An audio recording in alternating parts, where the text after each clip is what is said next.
think it's fair to say that paddleboarding has completely transformed my life. The first time I put my paddle in the water, I didn't expect it to have the impact that it did on me.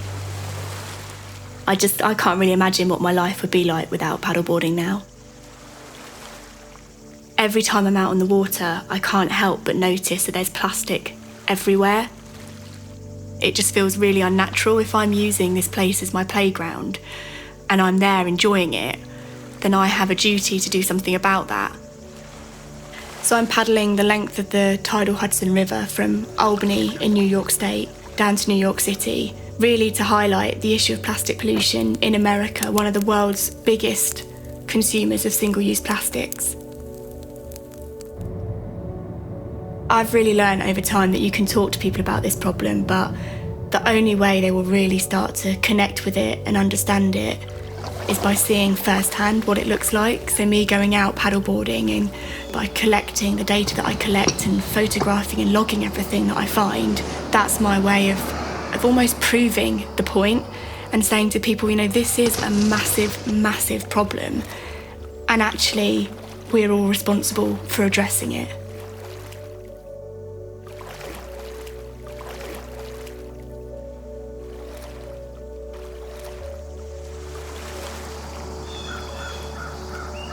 You probably got about 2 to 3 more hours of this tide.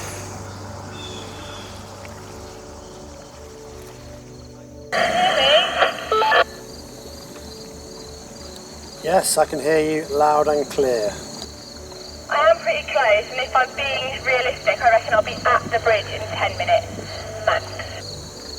We'll take that as an hour and 5 minutes then. So finding a way to talk about a really serious issue, in this instance plastic, but using adventure as a vehicle to do that, actually I think that can be really powerful. For me, taking on the Hudson Project Challenge is a way of being able to talk to people about the problem with plastic and about the environment and climate change, but in a way that they can enjoy, that they can relate to. There's moments on the water where everything just works, but then when you've been doing that for 8, 9, 10 hours a day and you're starting to tire, that's when your mind starts to wander. And when your mind starts to wander, it takes you to really dangerous places that you don't really want to go, because that's when the fear kicks in.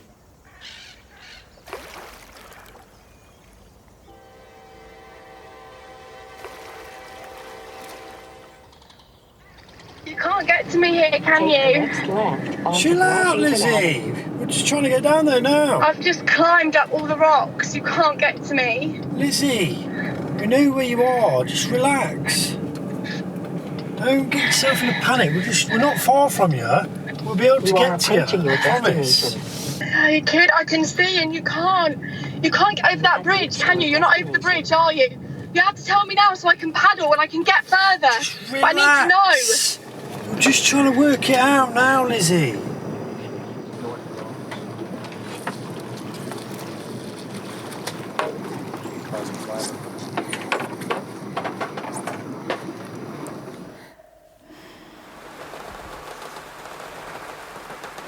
I'm scared to push myself to the point of exhaustion, which I would happily do, because if it's windy, I can't come back from that.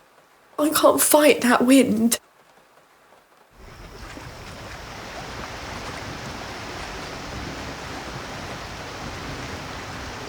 Thunderstorms Tuesday, Wednesday, and Thursday.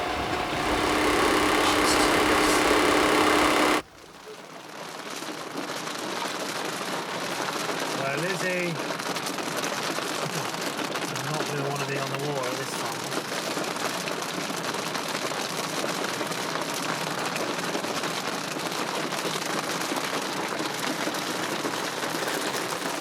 For a long time, I've always really disliked being in open water. Conditions can change so quickly. When you're really, when you're scared, and the natural first place you go to is, why am I doing this? Yeah, we've seen that bolt of thunder, so I think you should paddle towards us. Okay. Before I was diagnosed, I thought I was invincible. I didn't really think about my health. It was just something that I took for granted, like everybody does. And I think it's the same really for our planet. And actually we won't really appreciate what we've got until it's too late.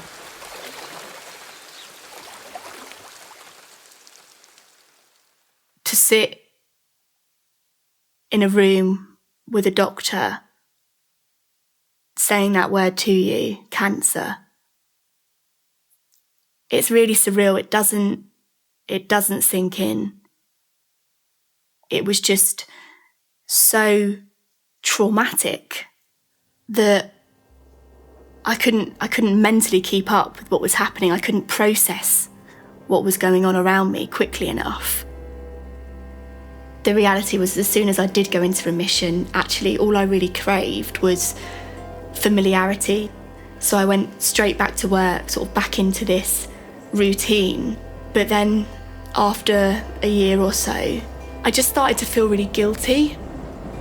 I'd gone through this really awful, life-affirming experience, and I hadn't made the most of the second chance I had. And I'd get on the train to work every morning and I'd see these grey faces, and I just suddenly thought, I don't want to do this. This isn't me. This isn't what I survived cancer to keep doing.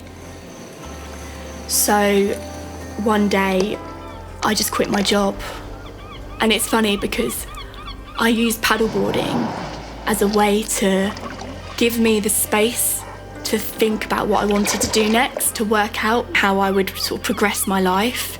And then months later, years later, paddleboarding has become my life. As soon as I was on the water, it was almost like the cloud was lifted and I could suddenly just start to see the light, and I could understand that there was a way out of this. Paddleboarding saved me. I still know there's a long way to go and anything can happen in that time. And actually this is probably going to be the most challenging part of the entire river. But it's there, and I can see it.